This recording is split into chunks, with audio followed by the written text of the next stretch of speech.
For a case of neonatal jaundice, using our mnemonic old cards will note the onset, or when did you first notice your baby's jaundice.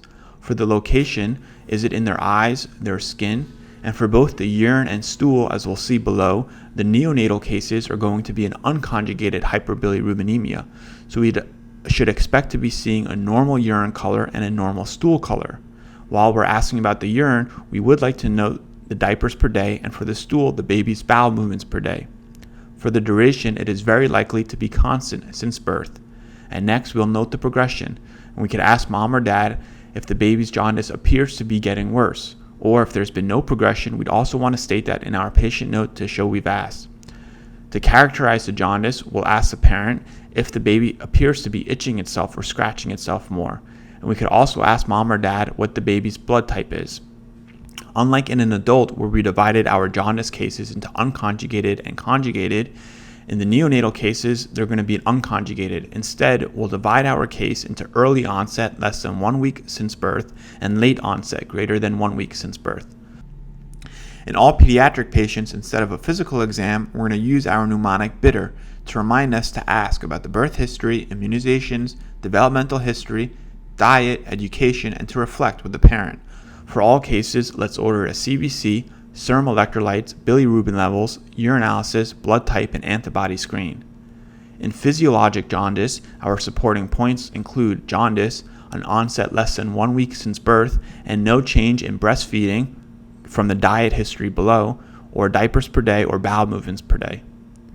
In blood group incompatibility, we want to keep our differential broad. So even if mom and baby are A positive, for example, we can always have others, such as the Rho or Duffy antigens. We'll see jaundice, an onset less than 1 week since birth, and for the blood type, we want to note down both the mom and the baby's. In breastfeeding jaundice, the pathology involves decreased breast milk, and that could be either from mom not producing right away, a poor latch, or infrequent feeds. Normal feeds are about 10 to 20 minutes every 2 to 3 hours. We'll see jaundice, an onset less than 1 week since birth, decreased breast feeds, a decreased bowel movements, and a decreased weight. In neonatal sepsis, we'll see jaundice, an onset less than 1 week since birth, and also decreased breast feeds, decreased bowel movements, and decreased weight, as the baby won't be doing well, they'll be sick. And the key finding is a fever given from our vital signs or a review of symptoms when we ask mom and dad. And if we are concerned for sepsis from the fever, we'd like to order serology for the torch infections, toxo, other or syphilis, rubella, CMV, and herpes.